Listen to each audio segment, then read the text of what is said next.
yeah, baby. Here we go. You are on the Clark the Shark Extravaganza Talk Radio Fun Hour. That's right, we're going to have fun as we discuss an album, one of the greatest albums ever recorded here on the Clark the Shark debacle. And of course, I'm talking about Demons and Wizards, URIAH HEEP, 1972. The fourth album from the Heapsters, baby. And it's not the best, but everyone says it is. But me, Clark the Shark, I gotta disagree because the three albums before it are also equal to this or better. They are all so darn good, you guys. I can't decide, me, Clark the Shark, but this is definitely that album that everyone points to when they're talking about URIAH HEEP. And of course, it is their fourth album, and you know how that is. Things get better and better. Bands learn new tricks and, what works, what doesn't, and all that. And then usually about the fourth album, think The Who, Tommy, or Who's Next, or Led Zeppelin 4, or, you know how that is, you guys. They get to the fourth album, and it's like they hit their crescendo. I don't know what the Stones' fourth album is, but it's almost like Beggar's Banquet should be their fourth album. I know that it isn't, you guys, but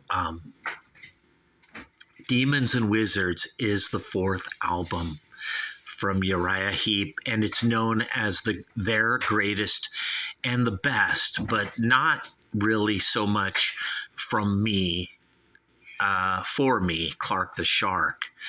Now, there's some controversy today because last night, a few emailers and commenters and people were like, hey, Sharky, you got a few things in the video the other day. And I'm like, what? Like the Fonz on Happy Days, when he's at Arnold's, or, he can't even say that word. And neither can I, the immortal Clark the Shark. The Fonz would always come up with excuses, and so too do I, the Sharky. And I got a good one, you guys, because the reason URIAH HEEP isn't respected, revered, regarded today like Led Zeppelin and The Who, and the Beatles and Stones and Deep Purple maybe and all that, well, it's because the life and times of URIAH HEEP were and still are so darn confusing right here on the Clark the Shark show. And people were knocking me for saying how High Priestess sounds like Ted Nugent, even though everyone knows it sounds like the Amboy Duke song. And, they're also saying, like, you should have known, Sharky, that Byron doesn't sing that. I mean, you're such an expert on everything. I'm so busy always thinking that that song sounds exactly like Journey to the Center of Shark's Mind that I don't even give a damn who sings it. High Priestess. Is it Byron? Is it Hensley? I know we all know Mick Box. I don't even think he sings backup vocals, you guys. He just plays guitar. It's just Hensley and, David Byron. I think, the bassist from Asia, when he was in the band, he was singing some backing vocals. And Kerslake on drums, I think he does. But it's mainly Byron and Hensley And everyone in this band sort of knows their place. They have their place. And Mick Box is like the leader, but then you could argue Hensley is the leader. At one time, you could even argue David Byron was the leader. I mean, that's the trouble with Uriah Heep. Too many leaders, too many chiefs, confusing, you guys, the history and saga that was the great Uriah Heep. People agreed with me that it's screwed what happened to David Byron, the way he was kicked out of the band. And a few people commended me and said only a Uriah Heep expert could know all those details, like Clark the Shark did. Come on, you guys. It doesn't take rocket science or brain surgery. David Byron had a big ego. The guy was talented, great singer with the war cries, the screaming shrieks that are cleaner and better than Ian Gillan or Robert Plant. And the trouble with David Byron, you guys, is the guy was a massive alcoholic drinker. Beer drinker, vodka, scotch, brandy, you name it, he drank it. And he died at a young age, I guess either liver cancer or cirrhosis of the liver and kidneys. You know how that goes for all you guys out there who drink. Don't do it. Of course, they would get Lawton on vocals for 3 interesting albums, you guys. In some weird way, those 3 albums that I reviewed long ago with John Lawton, those are interesting. The middle one, not so great like the other 2, like Firefly. And the one with the chick on the cover where she's just slaying like a boar's head. Those 2 albums are incredible, you guys.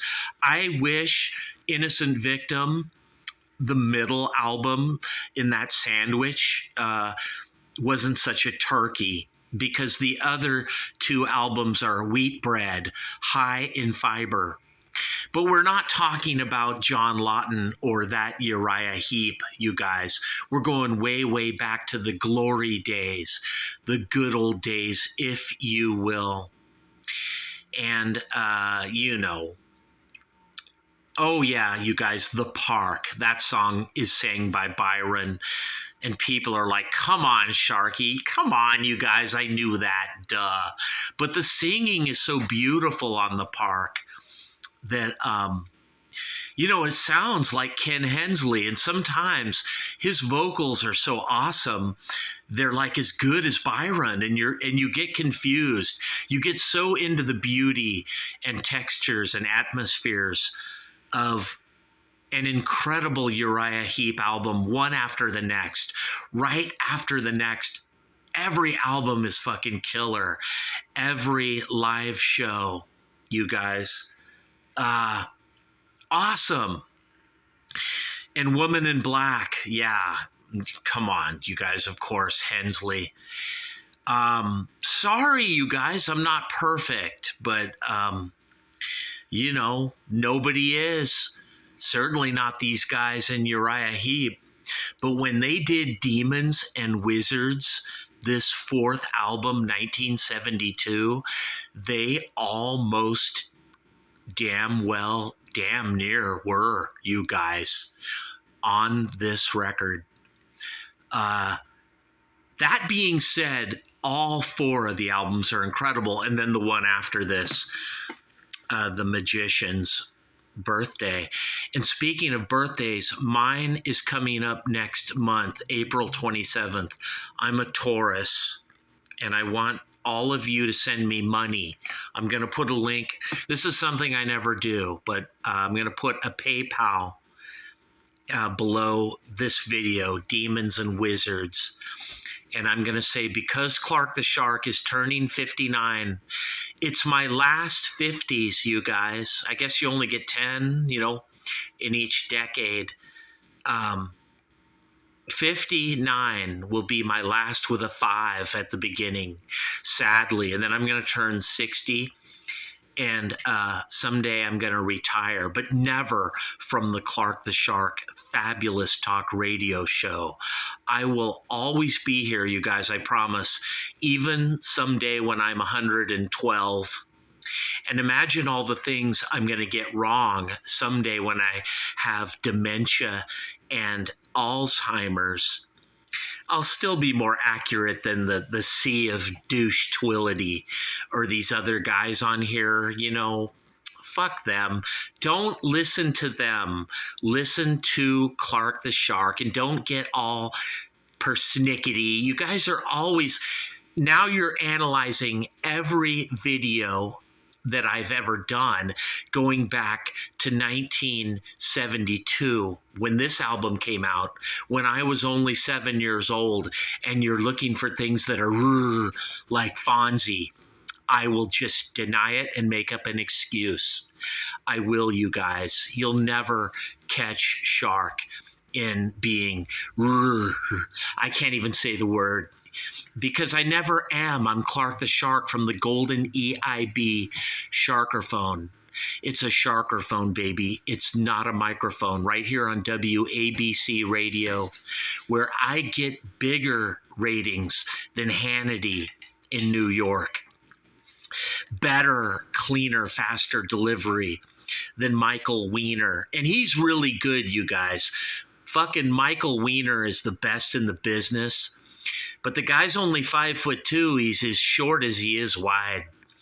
Just like Mark Levin says, you know, get off the show, you dope shark. You don't know what you're talking about. I do, you guys. And when it comes to Mark Levin, I just ignore him. I don't care what he says about Clark the Shark, because he doesn't know Demons and Wizards by Uriah Heep the way your fabulous Sharky, the Sharkalama Ding Dong, the Sharkadoodle Doo, the Swami. Baby, I know everything. Even about molecular biology, gynecology, world history, and chemistry. I have a fucking PhD in everything, baby. But when it comes to heapism, I'm like the fucking school instructor. Demons and Wizards. And you guys know this is not their best album. Come on, you know it in your hearts and minds, you guys. Your soul, too. Look at Yourself is maybe better. And the one I did recently, you guys, Salisbury. I like the cover with the tank, as I said previous. Even their first album, incredible, you guys. They are all brilliant. But when it comes to making albums, there is no band better than Uriah Heep. And sadly, they don't get all the regard, revere, respect that Zeppelin gets, and The Who, and Skynyrd, and Deep Purple, and the Stones, and Yes, and ELP. And Jethro Tull even, dude, that's weird because people make fun of Jethro Tull. You know how Lars Ulrich, not the drummer from the Ruddles, I'm talking about the douchebag in Metallica, he had the nerve and the gall and the audacity to dare make fun of Jethro Tull.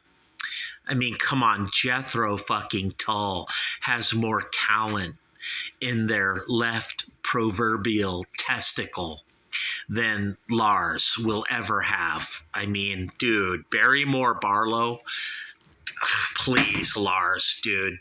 You're not even a fucking mole. You're not even a pimple. Please. I mean, don't talk about Jethro Tull. None of you in Metallica, James Hetfield, Kirk, I don't think Jason Newsted would stoop that low. He just, as far as I know, he just shut his mouth and was mum's the word. It was Lars and I think James only that were making fun of Jethro Tull. It better have been, because these guys shouldn't dare right here on the fabulous Clark the Shark show, because, baby, only I am funny. None of you are. And when you come here to Clark the Shark, I'll fucking tell you if you're funny, ironic, or irreverent enough to be on the Clark the Shark show. Probably you're just irrelevant. But when you're talking about Demons and Wizards by Uriah Heep, 1972, baby, you become relevant right here on the Clark the Shark show. And this is the album where Gary Thane, that incredible bassist, he's basically like a John Entwistle, Chris Squire, like incredible, maybe even as good as the immortal great Dirk McQuickley from the Ruddles. Gary Thane, dude, he's like Geddy fucking Lee on bass. Incredible. Where was this guy the whole time? For 3 albums. I mean, well, he got on this one and he joined the tour. And they were like, wow, dude, you have an in, baby. You are in the Heap. And of course, Lee Kerslake would join. And this is the beginnings of the glory days, really. I mean, before this, the 3 albums were glorious, but this is the classic lineup era, you guys. Demons and Wizards, Uriah Heep, incredible. This is where this band takes over the world, and they really don't, because everybody was busy into the Stones and Zeppelin and, you know, the Who and all that, you know. But really, everyone should have not been buying tickets to any of those and should have been saving all their money to spend it on Uriah Heep, because as everyone should know, this is the only real band that really matters. And you heard it from me, Clark the Shark. I know there are fans out there of this band. One of them is King Diamond, and others, lots of people, you guys. He probably likes them because of the screaming, you know, shrieking lead vocals, you know, from Byron. I don't know if Hensley ever shrieks. He probably does too. But David Byron, when you look up frontman in some cosmic Wicca dictionary someday, it should just show David Byron. You talk about flamboyant genius, baby. It was he right here on the Clark the Shark show, 1-800-449-8255. But I want to talk about this band as a democracy, a democratic bunch of guys, all contributing, even though you could argue that Hensley does everything or Mick Box does everything, or there wouldn't be a band without Byron, or blah, blah, blah, you know, or, you know, the 2 new guys that joined, they got attitudes like, you know, let us into the inner circle and all that. But, you know, this band deserves to have the ego and all the, you know, anxiety and tension in the band, and, you know, where they kicked out the singer eventually and things like that. And then there's constant lineup changes the whole way and journey of this band all along. It just goes on, you guys, even to this very day. You know, they can't hold a lineup together. I'm sure they're still playing. I think only Mick Box is still around, and he's got all these other guys. But you know, there's a lot of drama here. That being said, there's also a lot of humor, especially back in the 70s. These guys were just like a barrel of monkeys, funny, especially Byron and Mick Box. They knew they had to have a sense of humor, because this music comes off as so serious and snooty and all that, but it really doesn't. I can feel the humor and the irreverence and irony in every album by Uriah Heep right here on the Clark the Shark show. These guys are funnier and more witty than Zeppelin, Deep Purple, or, you know, a lot of these bands could ever dream. And they're also geniuses. You know, their music The lyrics, the guitars from Bach's, Hensley on keyboards, the drumming's incredible, the singing genius, and of course this bassist now as they settle in with this classic lineup, Gary Thane, who would die young, tragically, you guys, as Dio would say and proclaim, sadly. And then they would get, a pretty good bassist, from King Crimson. We all know him. And then he didn't last. I guess Mick Box and Hensley kicked him out, geez. I mean, this band just can't get their ducks in a row. The lineup changes, the departures and the confusion, different guys singing. It all adds up to confusion. And if there's one thing an arena audience does not want, it doesn't want to be confused and always scratching their heads, proverbially. And Uriah Heep confuses you and gets you all off balance, all, off kilter, whatever they say, with just, too many different things happening all the time and lineup changes. I wish this could have been a band with 5 guys that lasted for 30 years with the same 5 guys. Had that happened today, Uriah Heep would be like Led Zeppelin or Deep Purple or The Who or The Stones. They would, you guys, but they couldn't do it. These guys were busy trying to aim for the perfect sound all the time. And weirdly, they almost got it on every fucking album. It's weird, you guys. I'm serious. Listen to every album, even the ones with John Lawton and the ones after that. These guys are in pursuit of perfection, and they nearly get it all the time. It's weird, you guys, but still, Clark the Shark, I'm into firm, solid lineups that stay together. The same guys, it's us against the world, all for one, that. That's me, Clark the Shark. I could be right or wrong. Who knows? But forget what I say. Let's break down this album. It's going to get 5 stars. It will. I don't care.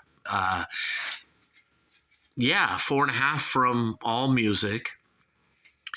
Collector's Guide to Metal, 10 out of 10. I hate to call Uriah Heep metal, just like I hate to call Zeppelin or anything metal. I mean, if you want to call something metal, maybe, Ronnie James Dio or Black Sabbath with Dio. I wouldn't even call Sabbath metal when they had Ozzy. They were melodic, good rock and roll. Side 1 greets you with just an incredible, incredible song. One of the greatest songs in the history of everything ever written. And of course, I'm talking about the Wizard, Hensley, and Mark Clark. What a song! Incredible, you guys. Only 2:59. It's not even 3 minutes. Wow. Just wow. When you hear The Wizard, it's like a song you have to keep playing over and over. If it's on YouTube, it's one of those great, incredible songs. You can't stop playing it. Seriously, me and my nephew, we can't stop, you guys. Since I was 8 years old in 1973, I can't stop playing The Wizard. It's such a great song. It transcends many, many, many multitudes of rock and roll bands. But it goes beyond Uriah Heep into that greatness zone of all-time greatest, all-time best. Rock and Roll Hall of Fame, The Wizard. Awesome. Traveler in Time, just as good, but apples to oranges. Byron, Kerslake, and Mick Box. Look at Kerslake come into the band, and he's already contributing to writing a song. I mean, get a load of the nerve of this character, the drummer. Traveler in Time. We all know that's incredible. And Easy Livin', once again, like The Wizard, one of the greatest songs ever. And it's only 2:37. It's like a little Beatles, meets Deep Purple. Incredible, you guys. The keyboard's awesome. I mean, the melodic atmosphere, textures, the beauty. And it's just a kick-ass song where it goes to that next level, and it turns Uriah Heep into a household word and a household name. Easy Livin'. That being said, it doesn't get like the respect of Deep Purple and Zeppelin still, you know, or like 515 or The Real Me by The Who and all that. And you're just like, come on, people. Easy fucking living, Uriah Heep. You gotta fucking love it. Poets Justice, awesome. Hensley, Box, and there's Kerslake again. He's like, I'm new to the band, but I'm writing. I'm come on, I'll kick anyone's ass if they don't let me. Kerslake looks like a badass dude. I wouldn't mess with that guy. If he wants to write a song, you know, Poets Justice, let him. Of course, Circle of Hands, 625, probably the best song on the whole album, the best song on side one, certainly. I mean, The Wizard and Easy Livin' are great, but they're not Circle of Hands. That's a classic, you guys. You know, this album's just fucking amazing. Rainbow Demon. Hensley, a classic. All My Life. There's many songs called All My Life. I get sick of that title. I think the Douche Fighters and Dave Douche have a song called All My Life. Box, Byron, and there's Kerslake again. He's getting in on the writings, you guys. Weird. But I love this song, All My Life. 2:44. It's short. It's sweet, but good. Fuck, Rainbow Demon's awesome, you guys. Paradise. You know what, you guys? This is the best song on the album. At 5:10, better than Circle of Hands. You just got to hear this whole album, you guys, and you're going to be like, it's fucking amazing. It's Rock and Roll Hall of Fame. Even if Uriah Heep, if the Rock and Roll Hall of Fame doesn't want to put the band in, you know, they could have the little douchebag from Green Day since he's such a genius and he knows about Guns and Roses. Oh, well, maybe Genius Man can induct Uriah Heep and fucking grow a brain. The Spell, track number 9 at 7:32. Awesome, you guys. I'm not going to break down who sings what now this time. I don't want to open any cans of worms or controversies, you guys. They're both great singers. Byron, of course, is legendary in the top 5 singers of all time. He might be number 1 because he hits those high shrieking screams better than Robert Plant and cleaner than Ian Gillan. And then he has this regular singing voice that's like a narrator or something, like he's David Bowie or Roger Daltrey or something. I mean, it's just fucking incredible, Byron. And so is Hensley, you guys. They're like the singers of the band, like co-singers or something. And you know that Byron was getting nervous. He's like, hey, you know, I don't want you singing. I'm the singer, you know, not you. And see, it's one more thing, you guys, that causes confusion in Uriah Heep, but it's like it's good confusion. There's all these other songs like Why? That's killer. I mean, all these other songs, bonus tracks, B-sides. Incredible, you guys. This album, one of my top 10 albums of all time, of all times, plural, in classical, rock, blues, jazz, country, you name any genre, punk, indie, new wave. It doesn't matter. You can put them all together. Heavy metal, dude, I don't care. I hate categories. I hate genres and subgenres. I just like rock music. And then some guy pulls out an accordion or a dulcimer or a ukulele or, you know, he just, I don't know, you guys. Some girl pulls out a skin flute and she just starts playing it. I'm just kidding, you guys. I love weirdness. I don't like punk rock. Like, I'm a punker. I got a mohawk. Or heavy metal, like, I wear leather and spikes. Or country, like, I'll wear a 10-gallon hat and go to Garth Brooks and Taylor Swift. I don't like pop like Taylor Swift or country like Garth Brooks or anything or metal like Sabbath with Dio, or I don't like genres, categories. I don't like it. I think that's why I like The Who. Their image blurring and their category defying sound is just so weird and all over the place. They do all these different things. I hate country. I hate heavy metal. I hate punk. I hate blues. I hate jazz. I hate it when things are categorized and put into genres and subgenres. I love URIAH HEEP because, like The Who, this band will fucking do and try anything. And everything. They're not afraid, you guys. Their basis, that they circle around might be what they call heavy metal and or hard rock or blues rock. But really, you guys, these guys are weird.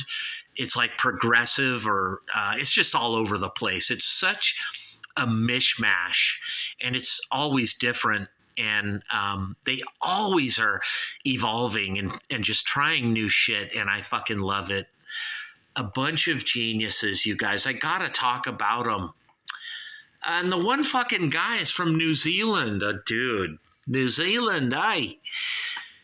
David Byron. Rest in peace, my friend. Alcohol victim. I can't say it. He chose it. He got into it. They wanted him back in the band. He said no. And then he ended up dead. Very sad. I'll leave it at that. Say no more. Mick Box. Genius guitarist. What can I say? Funny. He's like a little troll. He knows, he's silly, he's a weirdo, he's like a little psycho, and yet he's, you put a guitar in the hands of Mick Box, and he's like Eddie Van Halen, or he's like as good as anybody. Dude, I'm not kidding. He's like Joe Satriani. He can play anything. and then he's got that rock and roll acumen where he's like Pete Townsend, where, dude, don't fuck with him. Mick Box, genius. Hensley, of course, we all know. The band leader, really. I'm sure Byron and Box would argue, but this band wouldn't be anything without Ken Hensley on keyboards, organs, synth. I mean, everything he does. He's awesome. And the new guys who came along, Kerslake on drums, of course, like a Keith Moon meets John Bonham meets everything. Ainsley Dunbar, Neil Peart, Bobby Caldwell, Ian Pace. He can play anything, you guys. Lee Kerslake. I wouldn't say that he's underrated because everybody knows he's a fucking drumming powerhouse genius. Amazing. And it's a good thing this band found him. And then, of course, sadly, I got to talk about Gary Thane, a genius legend who was only around for a few albums. But he was like a Randy Rhoads or something on bass. I'm serious, you guys, like Chris Squire, John Entwistle, or Paul McCartney, or, dude, Geddy Lee, Jack Bruce. Gary Thane, bass, genius, incredible, melodic. His bass lines are always playing a scale or a solo within the song. And most bands would be annoyed by that. They'd be like, hey, just stick to, play like you're a drummer. Just follow the kick drum, man. No, not with Gary Thane. He's all over the place. And Mark Clark, bass on The Wizard, and Why, dude? Co-lead vocals on The Wizard. Let's not forget him. I mean, everybody here, you guys. Important band in history. Confusing. You get all convoluted just thinking about them. I've tried to get people into this band, and they're just like Sharky. There's just it's too like, I don't know. I'm like, dude, come on. They're not just Easy Living and The Wizard. You got to hear those first 3 albums before this one. People are like, Shark. I'd rather just play Zeppelin 4 over and over 1,000 times, or, you guys. I mean, I love Deep Purple. I love all those albums. I love the ones, before they had Ian Gillan, probably more than Ian Gillan, Deep Purple. But I can't get people into this band, and I have tried for 40 years, since I was 7 years old, and I don't know what it is, in America. Now, I know over in England they were probably gigantic, but here they were a tough sell. That being said, there were a lot of people into them, but they end up like a cult band, or just this little audience that likes them, or it's not like the Who or Zeppelin or the Stones, and it's not fair, you guys. It's a damn shame what happened to the legacy and history of Uriah Heep, and considering all the great, incredible albums, and this one right here from 1972. May 1972. I was in first grade at Parkway School in Torrance. I didn't even know about this album. I was just a little kid, 7 years old, you guys. But as I would grow through Torrance, Redondo Beach, Hermosa Beach, Lomita, riding my Strand Cruiser, listening with my headphones over the years, this would become like my favorite band. I'm not even kidding. I got into music more because of this band than the Who or Zeppelin or the Stones or the Beatles. I'm not kidding, you guys. I know you think I'm full of shit right now. It's true. And it's because Uriah Heep is so eclectic, and they're always trying new shit. And they're always trying to make a great album, even when the odds are against them. They keep trying to be the best. Even when everyone's ignoring them, they don't give a shit. These guys are so egotistical, and they're so full of themselves. They try to be the best all the time. And their funny sense of humor and weirdness and acting zany and all that is a guiding light that is right there with them. I want you to buy this album if you're only 18 in 2024 at Amazon, Spotify, iTunes, because this album is special to me, Clark the Shark, and we're not even there yet. I'm going to review albums after this one, and I already have reviewed like 15 years ago. I had a whole account of YouTube videos where I reviewed every Uriah Heep album like 12 years ago. And YouTube banned and deleted the account, and they erased it. And I have none of those videos. I don't even know what I said. I did the longest review of Demons and Wizards and Look at Yourself and Salisbury. And how could they do that to me? I'm getting old, you guys. If I get dementia and Alzheimer's and I can't review music anymore, that's going to fucking suck. That's one more reason why YouTube should stop banning, deleting accounts. And if they have these accounts still on their servers, they should look and work to resurrect them, especially all the accounts that they have banned and deleted by me, yours truly, Clark the Shark, because mine are and were important. And I don't fucking think it's right when the big four techies ban and delete people, usually just because people aren't liberal enough or they're not Democrat or they don't agree with the Democrats. Believe me, too, you guys, Trump and the Republicans would do this, too.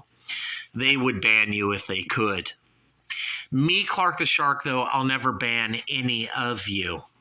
No matter what you think or say about URIAH HEEP or what you say about me, yours truly, your humble servant, Clark the Shark, right here at the golden EIB Sharkerphone. It's not a microphone, baby, because it's solid gold. And one night in my dreams, it was given to me by David Byron of URIAH HEEP. I'm not kidding. I had a dream. He showed up with a golden EIB Sharkerphone. And he's like, here, I like what you write about me. You're telling the truth. I drank a lot and I died. The band kicked me out. Here, mate, the golden EIB Sharkerphone. It's for you. I was like, thanks, Dave. That means a lot to me. Right here on the Clark the Shark Show. Buy this album. It's important if you're just 16 years old at Spotify, Amazon, iTunes, or find the vinyl, even if it's not a analog vinyl and it's not good enough for Douche Grohl or Eddie. Fuck, I don't even want to say his name. Eddie Douchebag of Pearl Jam. Fuck them. Don't spin a black circle. Go get a vinyl on analog, not digital, because Clark the Shark told you to, not because some fucking douchebag told you to. Right here on the Clark the Shark Show. And I'm out of here. Peace.